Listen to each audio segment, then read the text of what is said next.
I never know how to start these. Hello, hello. Welcome to the show. Does that rhyme? Hello, hello. Welcome to the show. Hello, hello. Welcome to the show. Welcome back.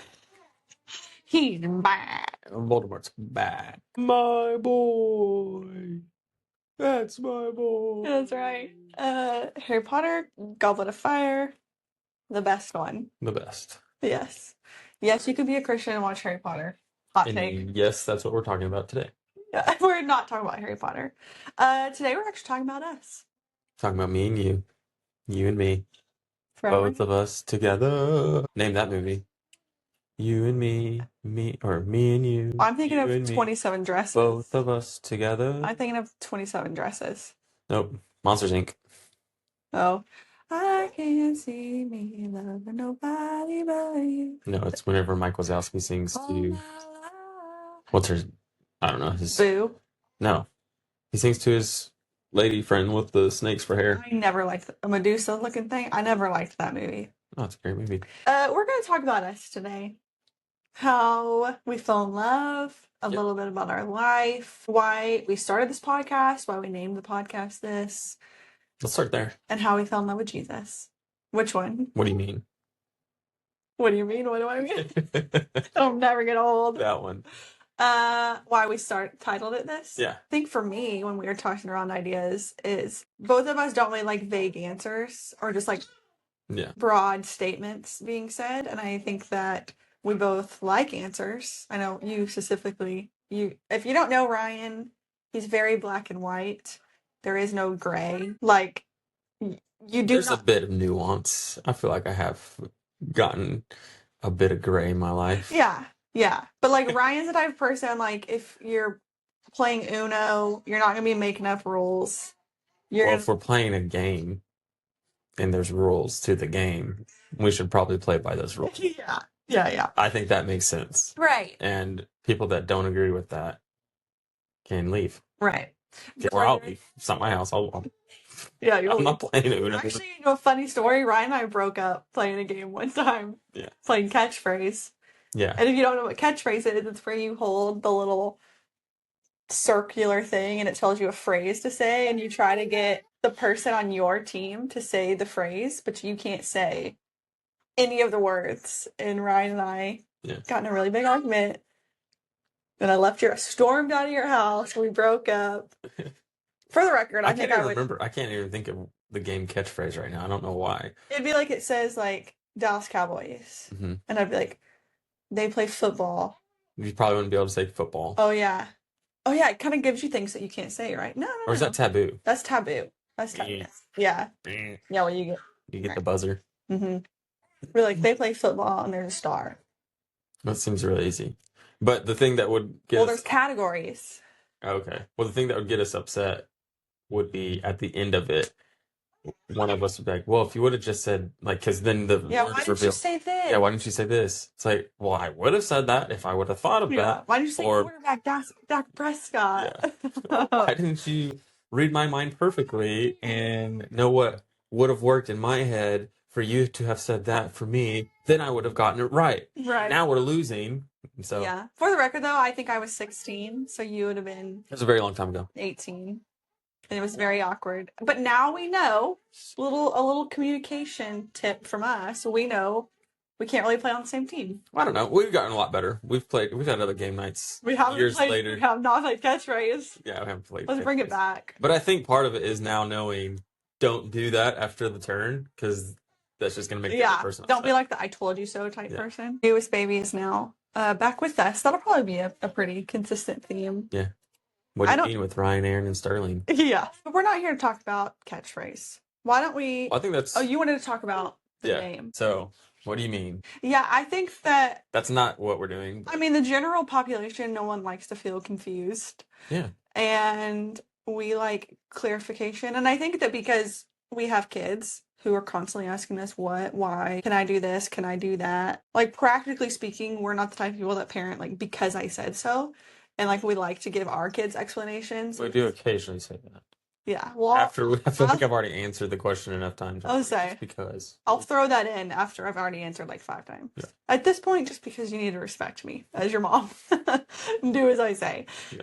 But it's just easier to understand something, or it's easier to like comprehend something if you understand it. Yeah. And I think so, the really what we do, what we're wanting to do is just find understanding of whatever it is that we want to talk about. yeah, And we ask questions, and I ask a lot of questions. What I've experienced in my own life is people will get annoyed and frustrated with me for asking questions and not having understanding, but I desperately want it. And right. so a lot of that is in faith or I mean, a lot of it is in faith, but growing up, it was all over the place. But Yeah, uh, we don't ask questions to question you as a yeah, right. person. And It's, I I think, want to get behind what you're yeah, saying. I think some people, you ask a question, you ask too many questions to the one person, and they start to feel like it's an attack Right. rather than, Defend why you're saying yeah, this. definitely. Yeah. And that's not at all what I want to do.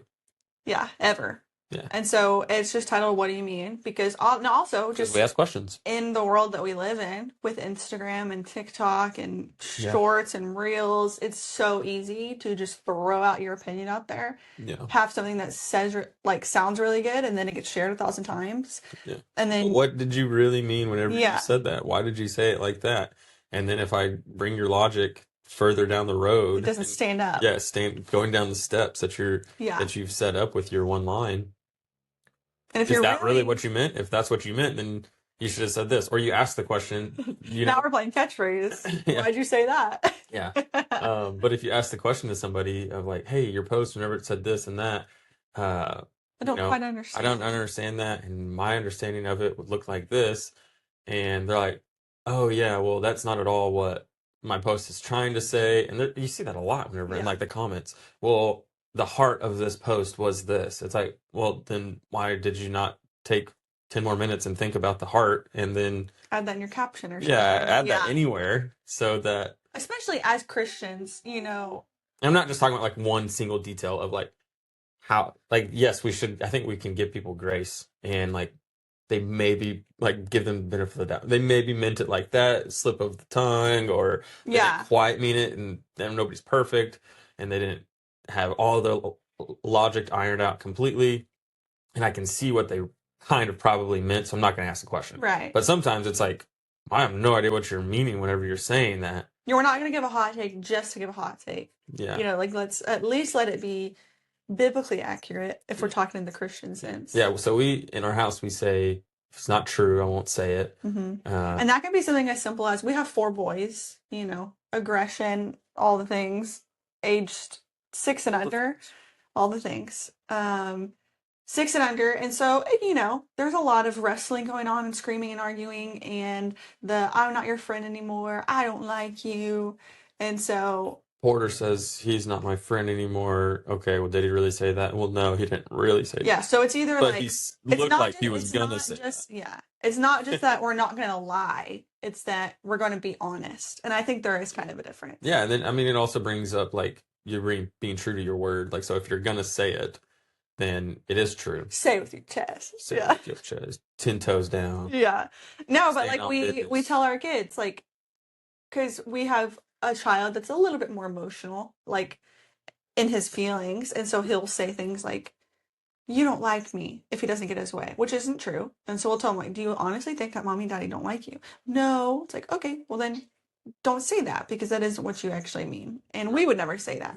Um and so that's just a house rule that we have is we mean what we say and that carries over into our See what we say conversations. is like a common phrase that we say, or in our creed we say, "If it's not true, I won't say Yeah, it." if it's not true, I won't say it. But really, it's just standing behind the words and thinking through your words. And so we try to do that. And then if it's not, we're trying to challenge. It's just we're trying to communicate well. Right. And if I'm not understanding, I have to ask the question. What do you mean by Or that? yeah, Yeah. And so so, hence, what what do do you you mean? mean? Yeah. And that kind of came up through conversation because we were trying to Tossing around yeah, and then ideas. we're just asking questions to each other and thinking things through, and we're like, that should be the podcast name. Yeah, which is kind of funny because that's the point of the podcast is us talking things out and then Yeah. finding an answer to whatever it is. And so that is what you'll find here. This is not us teaching you. This is not like a panel or Yeah. anything like it's just us. I mean, one of us will know more than the other one at times, but Because if you listen to the last podcast, Ryan's reading 2 books. Yeah, I read books. Me too. Yeah. If you're not watching the video, there's a bookshelf behind us. Yeah. But let's get to how we met. Okay. How'd you meet me? How did I meet you? Okay, so Ryan and I actually met in high school. When we actually met, I was 14. I was a freshman. Yeah. We didn't actually start dating though until I was 15. I was a sophomore in high school. I was 15. You were 18. My best friend was dating his best friend. And we all just kind of hung out one night. If you follow us on YouTube, we do YouTube shorts, so we do like taste testing drinks. And we like briefly talked on this, and I said that I was under the influence when we met. And I said I was under the influence of your good looks. But in all transparency, I actually was under the influence. We had been smoking. Oh yeah. Yeah. Under the influence of No, it wasn't cigarettes. Well, that wasn't the first time we met though, because I remember we've talked about this before too. Yeah. You say that's the first time we met, and I don't say that's the first time we met. In the cafeteria? Yeah. Okay, well, that's the first time we crossed paths. Yeah. Yes. That's the first time we met. But that was the first time that we actually connected. And actually have a very funny story. Was the like exchanging of numbers and have talked basically. Okay, I remember the first time I saw you. We can say this. And this may be a little not PG-13, but I remember not PG-13. What rated are we going to? X. Oh. No. maybe it's not PG. This podcast is explicit. No, it isn't. But I remember, so the way that our high school was laid out is we had 10-minute breaks. We had 2 10-minute breaks. One in the morning, one in the afternoon. And so during that time, you could just wander the hallways, hang out with all your friends, and like our school was shaped like a circle, and so everyone would kind of hang out in the middle. And I remember you were sitting at a table and with my friend Natalie, and you were writing in her journal. You wrote your name. I remember this. You said, you writing this by yourself in her journal. You wrote, I love Ryan Perkins. He is so hot. I want to see Ryan naked. I don't remember writing that. I don't remember that at all. You did. That's such a weird thing for her to write in her journal. You wrote it. I remember watching you write it. And I remember thinking, what a weird thing to say. But I thought you were cute. And I didn't agree. And I wanted to see you naked. No. That's hilarious. So that was my first like encounter with you. But then Ryan, he also like him and his group of friends, they were, let's be real, y'all were kind of tools a little bit. Worms. Y'all constantly walked around school with your shirts off. We were athletes and it was hot outside, and we were all constantly working out or running. Okay. Let's paint this playing. Picture. We're constantly working out. Yeah. We're running. We would do that a lot. Group of friends. We played a lot. They were the oldest boys in school, and so I mean, if the shoe fits. And so Ryan was known around school as the Ryan Perkins, and I never found that. I never knew that. Mm-hmm. And so I can remember when Ryan and I, like, fast forward, we were just texting or talking. And I remember my friend was like, who are you texting? And I was like, Ryan. She's like, Ryan who? And I was like, Ryan Perkins. And she was like, the Ryan Perkins? I was like, yeah, the Ryan Perkins. And so then we just started texting. But, and it was your typical 15-year-old, well, I guess I was 16 at this point, 16-year-old, 18-year-old. I don't know exactly where we just left off because I had to feed our baby. But as I was a tool. I was gonna say, as I was feeding him, I changed my verbiage. You were not a tool, you were a playa. What? I feel like that's better. You think not? I don't know. I don't think so. Okay. Well, okay, so Lynn, let's back up a little. I wasn't a player. Okay. Maybe not, no. You were, I guess, a big flirt, is it? Yeah. So let's back up. I had friends. And we played sports, and we... You're a literal player of sports. You played football and you played soccer and video games. Okay, so then I wasn't wrong. You were a player. I'm just trying to help you out. 'Cause what you said is not what you meant. because there's no way. What do you mean? Yeah. We'll also say we don't name call. And so I Yeah, wouldn't so say that I'm about pretty you thrown though. off right now, and feelings are hurt that you name Are called you me. actually hurt? No, Okay, but I good. mean, I don't. I Okay, mean, I so don't appreciate the names you're calling me. I am sorry. I mean, obviously I married you and I love you and you're my favorite person in the whole world. Yeah. But you were a flirt. That's not a lie, which is fine. I was a flirt too. But let's kind of fast backwards a little bit. Rewind. Let's look further back. Just for another quick story. I can remember you we crossed paths somehow and you're like, can I walk you to class? Mm-hmm. And I said, yeah, sure. And so I I was a nice guy. you were nice. You were nice, but this was the first time we've ever talked. Okay. And so it threw me off. What does a senior want with me? You know? And you asked me if you could walk me to class. I say, sure. Okay, so you walk me up the stairs, turn around and look at you, and I'm like, okay, like, I'll see you later. Thanks for that. And you're standing there, kind of lingering, and I'm like, yes. And you're like, can I get a kiss? I don't remember that. No, I thought I walked you all the way to your desk. Oh, yeah, because it was Miss Beckman's class, Mm-hmm. and you loved her. Well, I don't know if I loved her, but So you had said, okay, well, can I get a kiss for walking you to class? And I was really thrown off. I should have said yes, probably, but I said no, but I'll give you a hug. And then I gave you a hug, and we didn't talk for a whole year after that. And so that's why I said the flirting part, because it was not out of your character. I eventually found out to do something and be like, can I get a kiss? I mean, But you never even really kissed that many girls, did you? not really, no. Yeah. But I mean, you're never gonna kiss if you don't ask. Yeah. You won't And get now one. you'll kiss no one else ever. Mm-hmm. That's very true. I'll say I wifed him up, but I guess I It's a question I never ask anymore. husband you up. Mm-hmm. So that's how we met. And what's kind of funny is, so because we were so young, like we are high school sweethearts, obviously. Fast forward like 13 years later or 12 years later. We started dating in 2013. It's 2025 now. What's funny though is, so we started dating. Ryan was a senior, so you're doing all the stuff of like senior pictures, getting ready for prom, and he had asked me, I want you to be in my senior pictures with me. Well, I feel like we were at my parents' house. We were at dinner. Yeah, and we were talking about it, and then Y'all my were mom. really mean to me about after this conversation. Oh well, I mean, you had it coming. Okay, well, let's tell them the story. I am. I'm just saying. But you made it sound like it was just Why don't you. you tell me from your point of view what happened? From what I remember is that we were at my house. I don't know if it was eating dinner or what, but we were at my house, I and feel like it was Cotton Patch. I don't know. I don't know. Am I telling it from my perspective? Yes. All right.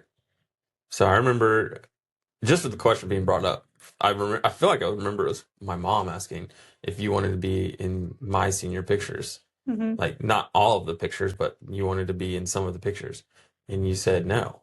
And I don't know if you immediately just came up with the reason why for no, or what exactly, but basically you were saying that it would be weird to be in your senior pictures because when we break up, there will be photos of me and you in my senior pictures, and so that would be weird for whenever we break up. Right. And we're like, what? When we break up? Why are we breaking up? Oh, it's 15. Why would we not have broken up? And so I laugh about it now because what a missed opportunity. Yeah. You ended up being in my senior pictures. But I mean, are y'all clocking with me here? Because he's asked me to be in his senior pictures, and I'm like, I don't know. I don't think so. And they were like, well, why? And I'm like, well, that'll be weird when we break up because you're eventually going to be 30 with your own family showing your kids old pictures. Who's that? Yeah. Yeah, my girlfriend at the time. I was thinking of your future wife, Yeah. And so. But what it could have been was, here's you, Yeah, mom and dad. Yeah. In high school. Mm-hmm. And so it was a whole big. We have the same pictures for. Yeah, but we have pictures, and it was fun because it was like when we break up. Because, like I said, it wasn't if You we just weren't break taking up. very. You were. I mean. Yeah. We assumed we weren't. I was 15. Yeah, we had been dating for a few months, and so Yeah. why would we think about when we're 30 that we would still be together? Right.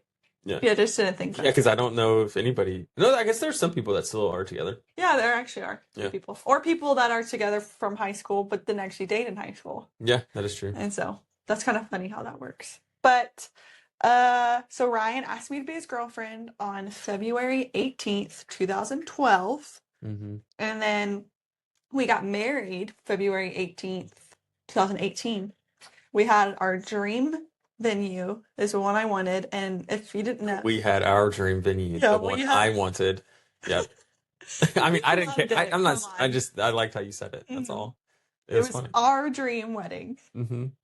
how I envisioned it. It was the dream wedding that I had from when I was You're like a little Andy boy. from The Office. It's every little boy's dream of Yeah. his wedding. Every No, little it boy was dreams the about. perfect wedding. And if you didn't know, February, I don't know why you're laughing about it being the perfect wedding. I'm thinking about Andy. Oh, okay. And that we keep. Yeah. I keep saying if you didn't know, February is an off season, so it's naturally cheaper. It was a beautiful location. So we saved some money too. Yeah, well, not we. Thank you to my dad for paying for the venue. We saved some money doesn't mean we saved our money.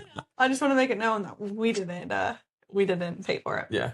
We're grateful for that. So thank you to my dad. But we were young. So like I said, we started dating when I was 15. We got married when I was 20. You were 23, 22. Because I remember we also had an open bar and they didn't want to give me a drink and people were kind of giving the bartender a hard time, like you're not gonna give the bride a drink. So I remember you had to get me a drink. Well, they wouldn't serve me either because I didn't have my wallet. Oh yeah. Because I'm paying you to be Yeah. here. Because I was getting married. Why would I have my wallet on me and my ID? Yeah. And so whenever I went to get the Something, one drink a that beer. they wouldn't serve me. Yeah, that is so funny. And so I went back to the people and they thought it was hilarious. Or like to like the Yeah. guests that we had there and friends. Yeah. And That is funny. It is super funny. But it was like seriously, it was perfect. It was dreamy. We shortly after we got married, we found out we were pregnant in October. Or we got pregnant in October, we found it in November. So we'd only been married for like what, 9 months? Got pregnant with our Yeah. first baby. mhm. And then really we just started popping them out. Yep. We now have 4 kids. So we had our first baby when he was 7 months old. We found out we were pregnant with baby number 2. When baby number 2 was 10 months old, we found out we were pregnant with baby number 3. That baby, unfortunately, ended up having a miscarriage. A year later after that, found out we were pregnant with then baby. I mean, our third son. He's not our, we say he's our 4th baby, but he's our 3rd on earth. And then 5 months after that, we got this little one. Yep. So we have 4 boys. Yeah. So we have a 6-year-old, almost 5-year-old, an 18-month-old, and a 3-month-old. So I mean, it is pure chaos over here. Yep. Yeah, these podcasts take all longer than what the podcast is. there's a lot of me getting up, feeding, changing stinky diapers, laying one back down, giving the older one snacks. Yep. Yeah. So that's kind of just about us. But now we can talk about kind of how we really started taking our faith seriously. Yeah. Well, I Because think the stories are they're all very intertwined. because we've been together for so long and But you had so in between Ryan and I when we were dating, it was actually like probably about 6 months or so before you actually proposed or so. We actually broke up for like a week. Because Ryan and I had been dating for so long, I just kind of started feeling like my life was flashing before my eyes. Because also part of this, if you didn't know, Ryan's dad is a pastor, which is amazing. But I just saw my life going right before me. I'm like, I will never move out of this city because Ryan didn't want to move. You know, he wanted to stay super close to his family. I didn't want that. I wanted to go to New York. I wanted to travel. And now I don't want that at all, which is kind of funny. But Ryan wanted to stay close. And so I just felt like I'm not going to go to college because I'd already figured out I was going to dental. Like I was a dental assistant. Felt like I would never date. It's not even like I wanted to date anyone else. It was just like my life was flashed before my eyes. And the reason I brought up his dad being pastor, it's like, okay, I know exactly where I'm going to go to church, what town I'm living in, what my job is going to be. mm-hmm. That's it. And it just kind of freaked me out. Yeah, and where's the adventure in my life? Did I just miss it? If I get married, then maybe I won't have that adventure Yeah. that I'm hmm wanting. And I'm I, not saying that it's a bad thought, but like in hindsight, it is kind of selfish because I did have something so good, and I'm thankful, obviously, because now we talk about I'm so glad that I don't have to date ever again because it looks impossible to meet someone that's actually good and kind and actually loves Jesus. Um, and so we did break up for about a week or 2 weeks. But the reason also that we bring up that his dad was a pastor was because we were attending his dad's church. Ryan was serving, I was serving a kids. We were quote unquote Christians. But I know for me personally, I didn't really have like my own faith to like hold on to. I just kind of piggybacked off of what you said about God and what we were learning in church, and I never really fell in love with Jesus for myself. And I know that when we broke up, I do remember thinking it kind of was a God thing. Like I remember feeling like I feel like God is asking me to break up with you. Um, didn't quite understand it. But I do remember thinking, I feel like God has asked me to lay this relationship down.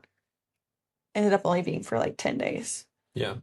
Yeah, I don't Um, remember how long it was, and feel like I remember it being longer than that.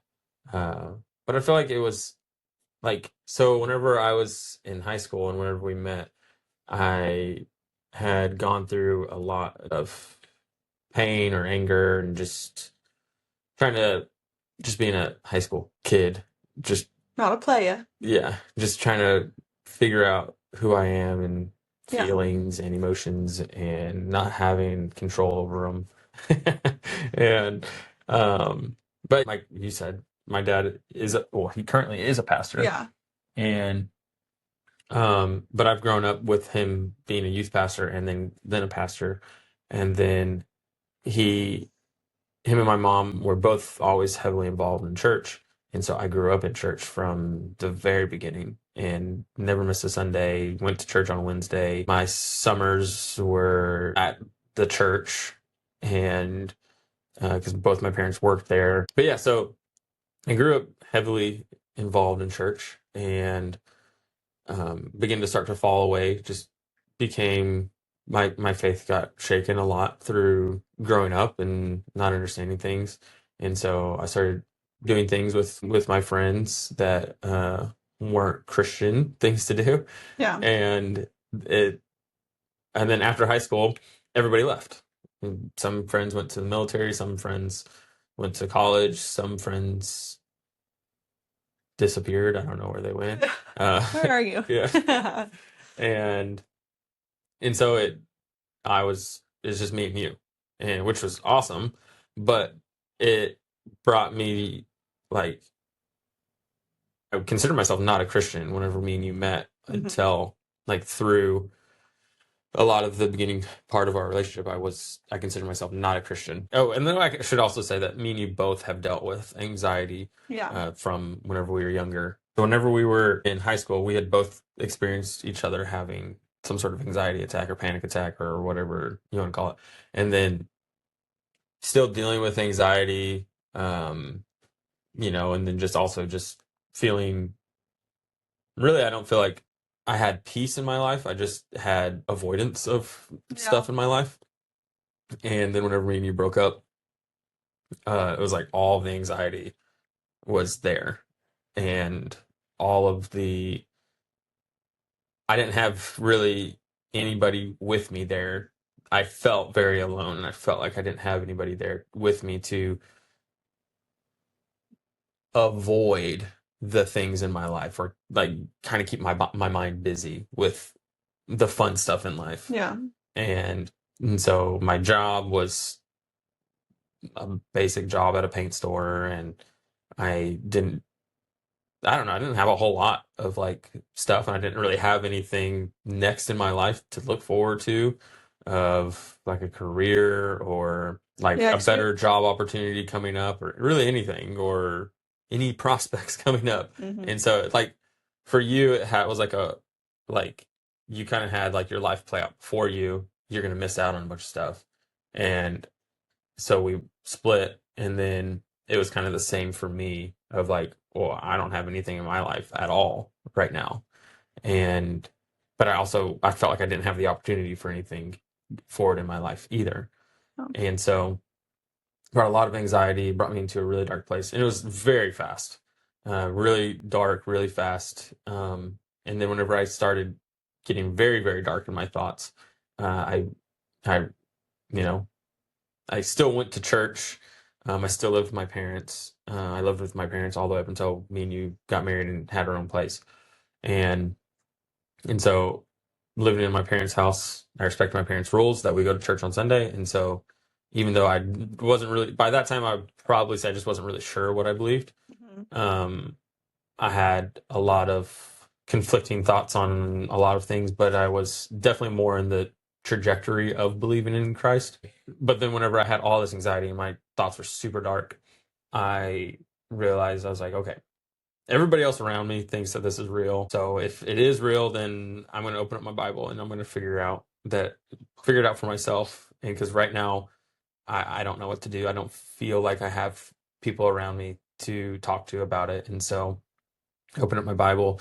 Oh, I really opened up my phone and opened up Google and just Googled scriptures about peace, just because that's like, I just needed peace. I Yeah. felt so much anxiety, like if I wasn't doing something on purpose to like, I was doing things on purpose just to occupy my thoughts so that I wasn't feeling so much pressure on my chest or anxiety in my shoulders and on my neck and in my head, and my thoughts were racing. I was constantly doing something, just like whether it was like skateboarding or going outside, going for a run, working out, going to Yeah. work, whatever it was. But I was having to constantly do something to activate my mind to, Not sit still. yeah, Yeah. to let some pressure off. And so I opened up my Bible because it just wasn't working. Everything else wasn't working. And I wasn't going to a doctor and trying to get medication or anything. Um, and it was very spiritual anxiety, Yeah. very spiritually based. It's just anxiety I've never dealt with. And it was all at once. Mhm. Uh, oppression that I just had never dealt with from my past, and my past acceptance of things and lies that I believed, all like culminating into this one dark time. I remember it as like a month, but it doesn't really matter. So I started praying. Well, really not even praying very much. I just really was just like reading the scriptures. I Googled it, I looked it up. What are some scriptures? And the scriptures that I liked that Google showed me on whatever Bible website it took me to. I liked them. They stuck out to me. And so I wrote them down on a notebook piece of paper, folded up that notebook piece of paper, and stuck it in my wallet. And so anytime that I would feel heavy or feel this like junk on me, I would open up that notebook piece of paper and I'd read the scriptures, and I could literally feel the anxiety and the pressure on my chest and the stuff in my head stop and Yeah. release and go away. And throughout the day, it would come back. And so I would do it again, and I would read the scriptures, and then it would go away. And then like constantly, I would just do it until I could, um, I would start to memorize them a lot more. Um, my mind is, I'm very bad at memorization. And so it's really hard for me to memorize stuff. So I just had that piece of paper with me, and it was, I don't remember even how many scriptures it was, five or six, maybe more, maybe less, and we just read them. And the Prince of Peace, peace that surpasses all understanding, um, because my anxiety didn't make sense. So if I could conquer that, like the peace that doesn't make sense can conquer the anxiety that doesn't make sense. Yeah. And and uh, and so knew that these words were real. And whenever I knew that these words were real in this scripture, this specific scripture, I knew the next line had to be real. And I knew the line above that would have to be real. And the scriptures on that page would have to be real. And the next page would have to be real. And the next page would have to Right. be real. And Jesus, that means Jesus is real. And if Jesus, like, that's that's who I'm encountering, that's who I'm experiencing is Jesus whenever I'm reading these scriptures. And So that means Old Testament's real, New Testament's real. It just expanded the whole thing and it all Yeah. came alive. And The Bible's not a lie. yeah, and so I knew it was real because I knew a few scriptures were real, Yeah. and That's it amazing. it changed my whole life, and it made it where I never went back on my unbelief and really became a Christian. Yeah. And And I can attest to that completely. Like that, like even now, 12 years later, we look back all the time and you're like, I can never go back. I never even, like, you truly never question if God's real or not because of that. yeah, yeah, it is something I always go back to, Yeah. is the Holy Spirit comforting me Mm-hmm. and coming into my room whenever I don't want to I want to be careful how I say that, because I don't want to say I had nobody around me, because I definitely did. I have a brother, I have parents that are great, do have friends, Yeah. um and so I'm not saying none of those people were there for me. Yeah. I mean, I you physically felt, had people, yeah, right? I Yeah. felt like I had no one with me, Yeah. and it was just the lies that I believed, like I said, the lies that I believed from a long time ago that carried into a moment, and so that's where I became a Christian. Not that it completely made a 180 and I became Yeah. perfect or anything like that. I still struggled, I still sinned, I still sin, and I'm still imperfect, and Yeah. I'm You need still to yeah, grow. I'm still worthless and have need a savior, um You're not and worthless, but well, I mean, the things that I deserve, I'm very much aware of what I deserve because I know what I've said. right. And the only reason why I won't receive those things and is because of the moment that I've experienced, Yeah. and because of the realization that Jesus was real and called him Messiah and called him Lord in my life, and Yeah. have submitted to him in every place that he's asked me to, the best way that I can. And whenever I mess up, I ask for forgiveness. Yeah.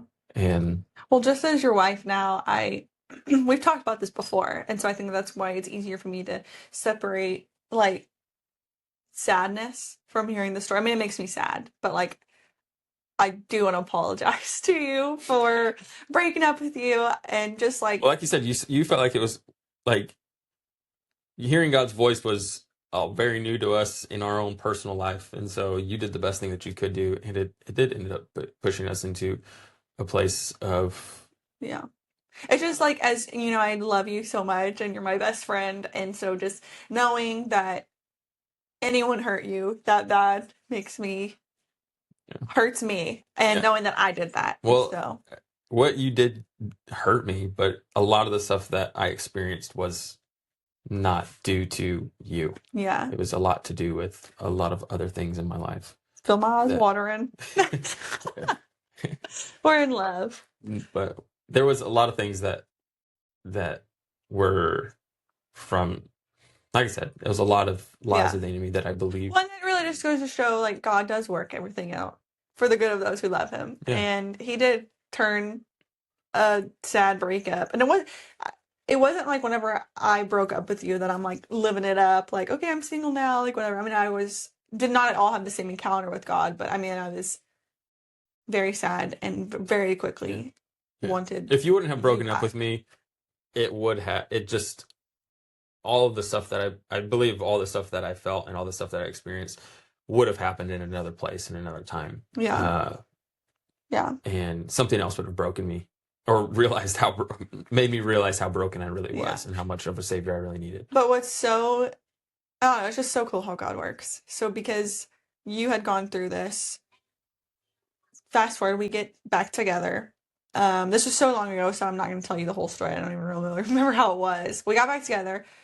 We start redating. We get engaged. We actually start working for the same company. Mhm. Then some people think that's so weird. Like Ryan is my best friend. You know, like if we're going to get really scriptural, What's weird?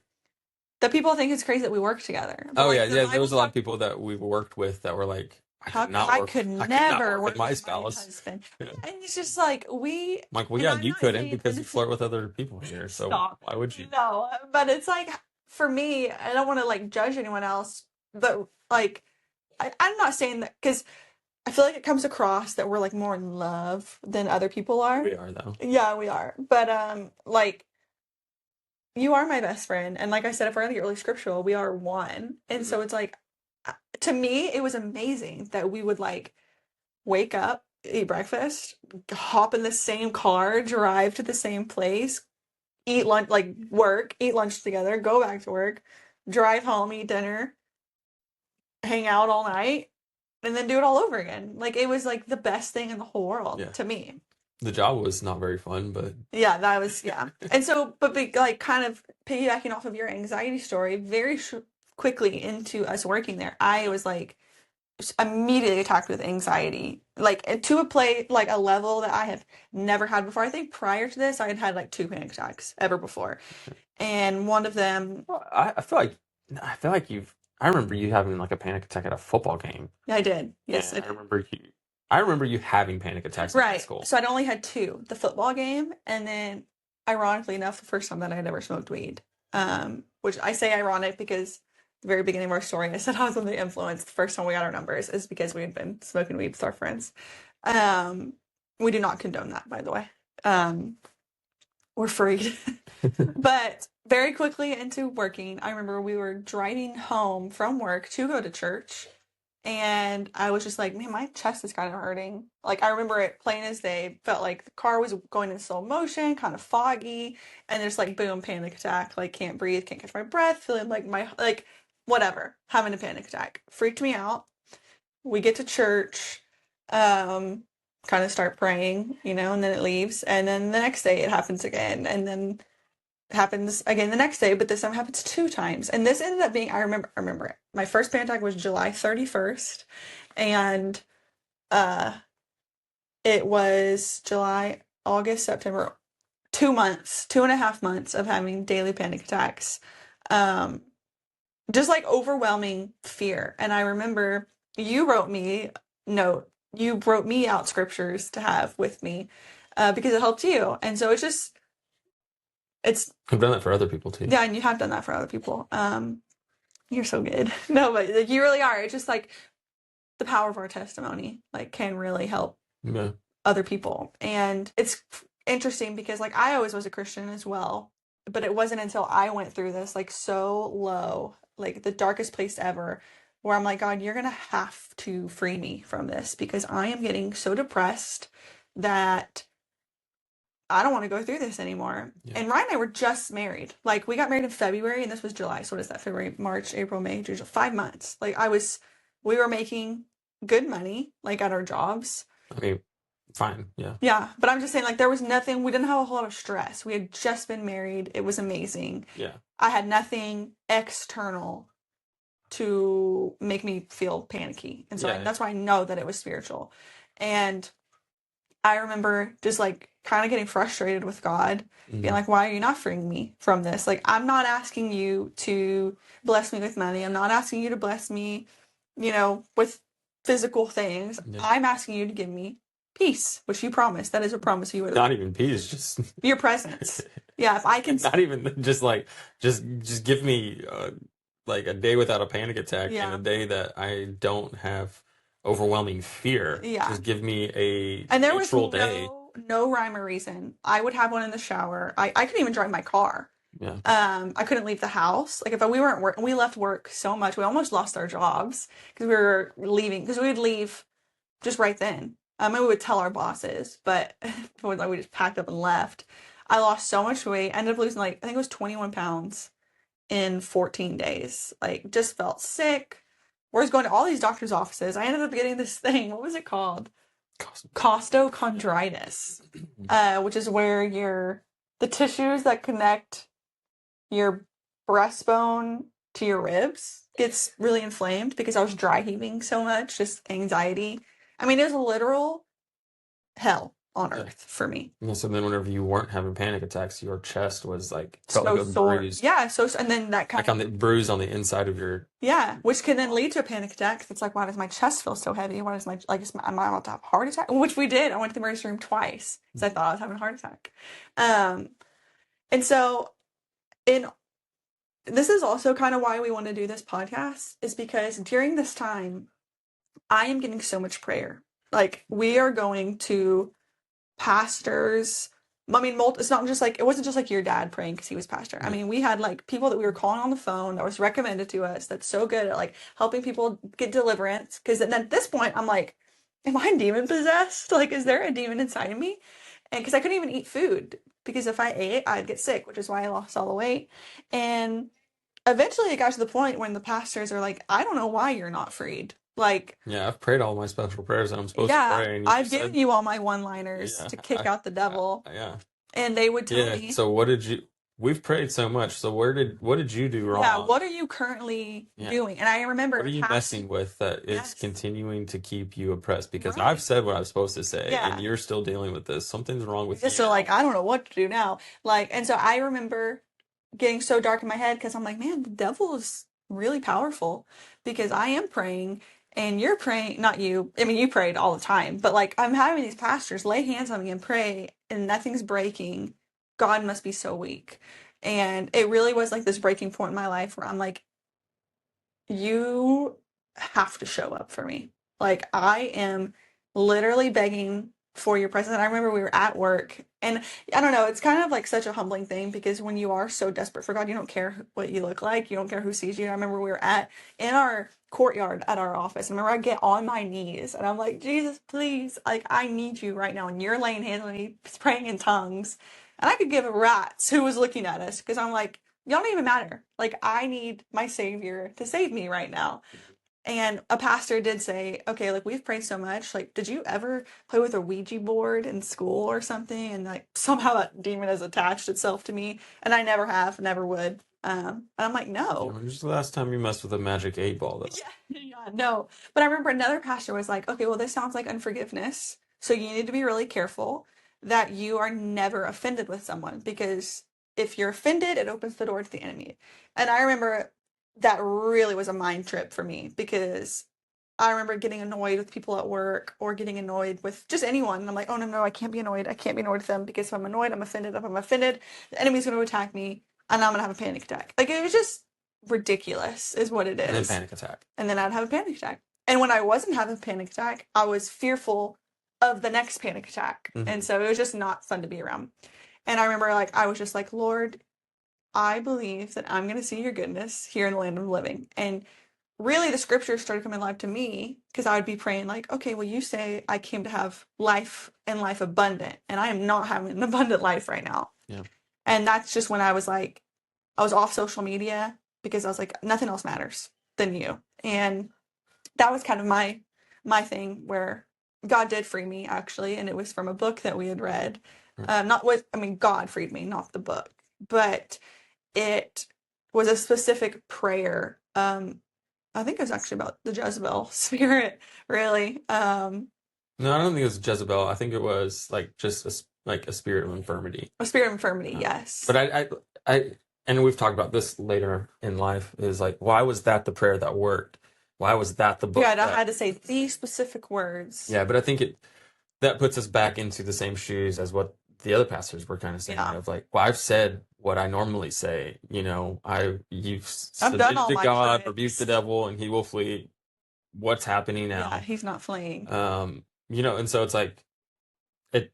So we talked about why was that the prayer that worked, and I don't think it was that specific prayer in that specific book at that specific time. Right. With the lighting at the perfect right time, and Temperature then was at 71. the moon was, you know, Yeah. you know, it wasn't anything. It had nothing to do with that. It was the the way that I picture this in my head whenever I pray for something, or I pray for healing, or I pray for not I, but just us as the general body, that when we pray, it's like there's the and it's not it's not perfect. My analogy's not perfect. I'll give you that. But like I like to picture it as like each prayer is like is a toss in the bucket or a toss on one side of the scale until the scales tip and power Mm. pours. Yeah, And that's really good. like I said, it's not perfect. It still kind of falls back into a little bit of like, well, then Work. how many prayers do Yeah. I need to pray? And well, I haven't tipped the scales yet. And so, like I said, it's not perfect. It's just a picture I like in my head Yeah. is that I do believe that we can ask and we will receive. Yeah. And they also just keep on asking. Yeah, keep on asking. Yeah. And because I do think there's times where there's both. I think I've prayed for people before and prayed one prayer and there was healing. Yeah, like I've immediately. prayed for people before and kept praying and kept praying and kept praying and not seeing anything happen. And, you know, I hope and pray that those people eventually did see healing in whatever sense of the word. Um, and I've seen people, I've prayed for somebody before, me and you have prayed for somebody before, and we prayed for them for hours and we saw them get healed.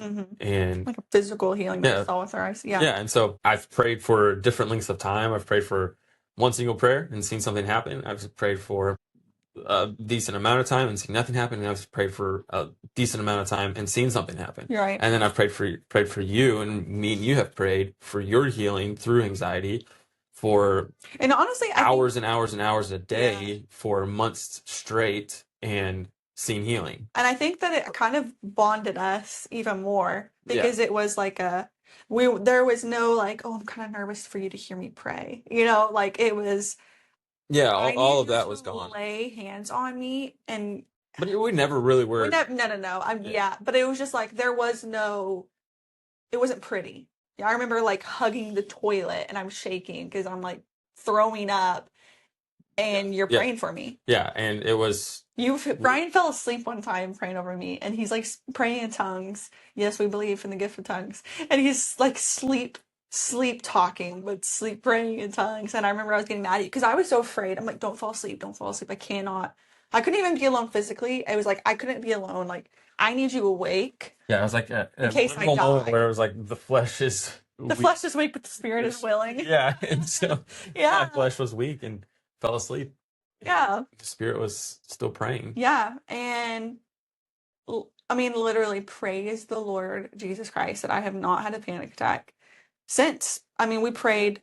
I have never in my life prayed so like fervently for something. And you know what? God is still good, regardless if I ever got freed from that. If I had a panic attack tomorrow, God is still good, Yeah. and it wasn't because I did something. I think it's okay to have that struggle of, I've prayed for this before, why is this not leaving? Right. Or I've prayed over this struggle before, I've dealt with this struggle before, and now it's back. Why is that? What's wrong with me? What's wrong with God? Where's it at? Yeah. That's part of like the podcast as well, is, you know, I encourage people to ask questions. Yeah. I think it's bad. I think it's a plan of the enemy to get us to feel alone and to get us to stop asking people questions and stop having conversations. And because whenever we do that, we can vocalize what we're saying, and we maybe can hear like, yeah, I am sounding crazy. I'm not maybe really I am making sense. deceived in this. And which is great, which is a revelation. And then, or it's decent wisdom from another person, or it's, well, let me pray for you and we can, I don't know, I don't have the answer, but we can dive into the Bible about it together. It also kind of shows you too, like how unoriginal the enemy is. Like it's always going to be the same few lies. Yeah. You're not good enough. No one likes you. You've upset God. Yeah. Yeah, I do think it's, I mean, I really do think it's a plan of the enemy to get us separated from community and stay in church. And I mean, even if you're struggling to stay in church, even if you feel like nobody's around you, still stay in church and get plugged in, make friends, get connected. And then, and so then going back to being freed, we got freed. I got freed, which really you got freed too, because it was just as taxing on you probably. I get freed.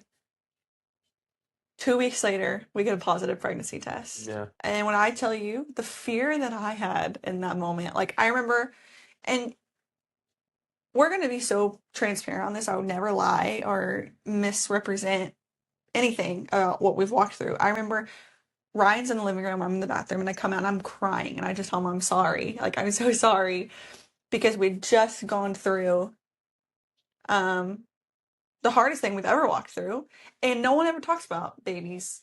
Or in our, like, that pregnancy was great. Like, for me, it was just like, I had just gotten my hormones back under control. It has been like, what, 10 days that my heart rate has finally not been over 115. And then we found out we are pregnant, and I'm petrified. I'm scared. I know nothing about pregnancy. All I know is that my body is not going to house another person. It's incredible and it's beautiful and it's amazing. But just where I was at mentally, it took me a second to be excited. Yeah. We were both terrified. Right. But I mean, again, in the goodness of God, I remember, because like in my anxiety, one of my prayers was like, I need to experience your love like a dad would love his kid. Like, I am calling out to you as a child, like, be a father and, like, scoop me up, take care of me. Yeah. And I remember when we found out we were pregnant, it's like, take yourself from creator of the universe to relational of a father. Yeah. And that whole process that we walked through did that for me. And so I remember then praying, like, help us be excited. Mm-hmm. Help us to be excited. Yeah. Because just the shame that you feel when you're not immediately excited, that's very heavy as well. And I remember, like, Lord, praying, you're going to have to give me your heart for this baby. And Ryan and I love babies. Like, we knew we wanted kids. It was just, in the timing was not ideal for us. Just strictly because of where we were at mentally. It had nothing to do with money or job or anything like that. And I just remember praying, like, Lord, you're going to have to make me excited about being pregnant. Not just having a baby, but just like, I want to be excited about being pregnant. And I remember hearing God so clearly say something along the lines of, like, you asked me to give you the love of a father, like you personally, like you, Aaron. I'm not gonna be able to give that to you without giving you a baby to love yourself. Like, how much, and eventually, like, how much I love our babies. It's like God always reminds me how much you love that baby. I love you so much more. Yeah. Because you asked me to show you the love of a parent, and this is me doing that. And that also is kind of like the heart behind this podcast, that I do feel like Ryan and I are a little bit different in our parenting style, and, like, we're not pros at all, and we still raise our voice, and we still are short and quick to anger, and not always the kindest, not always parenting with the fruits of the spirit, but we strive to. And I remember just the way that we've always parented and the way that we view our kids. I remember in a non-prideful way, like, I felt like God was proud of us. And I remember, like, God, what is it about Ryan and I that is kind of different than the other people that kind of who we worked with, like, who were around us? Like, I mean, I was even in a church group one time, and it was a mom's group, and they're just, all it was just talking about your husband and your kids. Not me. I did not participate. But it was just like, I think it just showed you how different your mindset was. Yeah, because, like, even when my kids are loud, I'm never like, even when the kids are frustrating. Yeah, I'm like, I never think that I don't like you, or I wish you weren't here, or whatever. Like, even now.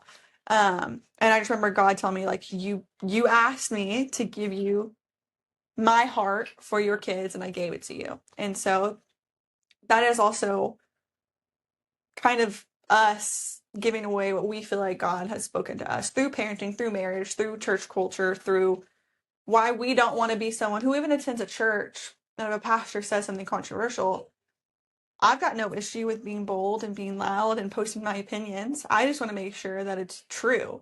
Yeah. And it isn't just going to be something that sounds good in a microphone or looks good on a screen and makes a cute reel that gets shared. Everyone's like, ooh, fire emojis, Yeah. It's like, or it's controversial just for the sake. Yeah, just for clicks. Yeah. And so I want to be very careful with what I say, because even going full circle back to my anxiety, there were people in my life that made me feel like the anxiety was my fault. And I never want to, when I'm having a conversation with someone, to be like, maybe you're cursed, or like make God seem smaller, or ruder than he is or harsher than he is. Yeah, And or make your faith tied to it as well. Like, well, you're not really believing yeah. hard enough. Yeah. And Did you pray for 15 minutes or did you pray for 10 yeah. minutes? Like, Did you wake up at 5 a.m. or did you sleep in right. today? Because I do, and I don't have the same issue. Yeah. Yeah, like Yeah. we're so against jumping through hoops type stuff. Because like we don't parent our kids like that. My kids, Ryan and I talk about our kids when we're on date night, and our kids aren't asking us to do that. Our thoughts just naturally gravitate towards them, and so it's the same way with God. Like we don't have to jump through hoops for him to want to bless us. Yeah, and I think it's also too like we're not trying like I'm going to be different to be different. Yeah. Or I think it's we didn't vaccinate before it was cool. Yeah, we're doing things because we feel because it comes from prayer. Yeah. And doing our best to live in a life that is from prayer. Yeah. And directed, especially God. Having 4 Not boys. That we mess up all the time and we do it wrong all the time, and we want to do good and we want to be better, and we don't want this podcast to ever hurt someone or mislead them or anything we put out. And it's the same way that we talk to our boys and about our boys, and we want our lives to be focused on what's the scripture, what is like true, noble, good. Yeah, think on things that are And we briefly talked that we had a family creed. We do have a family creed, and the one that talks about like if it's not true, I won't say it. The very first line says, "I live to please the Lord," and living to please the Lord is also being good stewards of what He's given you. What do people say? Time, talent, treasure. And so, a part of that is we want to be good stewards with this podcast. We want to be good stewards with finances, our kids, and it is important to me. Like, I do feel a responsibility because we have 4 boys, not just 4 kids, but 4 boys who will be husbands, fathers, their brothers, their sons. And if you listen to our Rapture podcast, like the world needs strong men. And if we can have a hand in raising warriors, then I want to equip them the best that I can. And a lot of that has to do with prayer. Yeah. And so... Yeah. I've said this before on Instagram, just kind of in passing, but like something that I want to give away to people or to my kids is communion with God, and I want to give away courage to be vulnerable, and I want to give away a true deep down knowing that God truly loves you, that Jesus truly loves you. That I feel like those 3 things that I want to give to people can be different next year, but right now that's what I want to give away, and that's what I want people to experience from our relationship and from the way that we parent. Is inviting people into those 3 things. Yeah, and how we do our marriage, like right. Yeah, and I mean, I think even like we joked at the beginning about like Harry Potter, like we're very normal people. Like we watch Harry Potter. It's not like it's very spiritual in this house, and like we have convictions. Right. But we're not perfect, and we're still normal people. We watch The Office. We watch Parks and Rec. Let's prove to you that we're normal too. Yeah. Let me tell you all the reasons that we have flesh. But no, I'm just saying, like, you can be like a faithful Christian and absolutely not only ever listen to Christian music or only ever watch Christian movies. Like thinking on things that are good, true, and noble. Yeah. But saying that our favorite show is The Chosen. Yeah, we do love The Chosen. And we will be doing a watch along. A watch along series with that. So tune in. Yeah. Okay. This. At least I want to. But yeah, I feel like we've been going on for a little bit. The babies needs a diaper change. And it's lunchtime. Yeah, Mama's hungry. But thank you so much for listening. Share this, like, subscribe. Yeah. Subscribe on YouTube. Rate us 5 stars. All the things. Sterling says bye. Love you.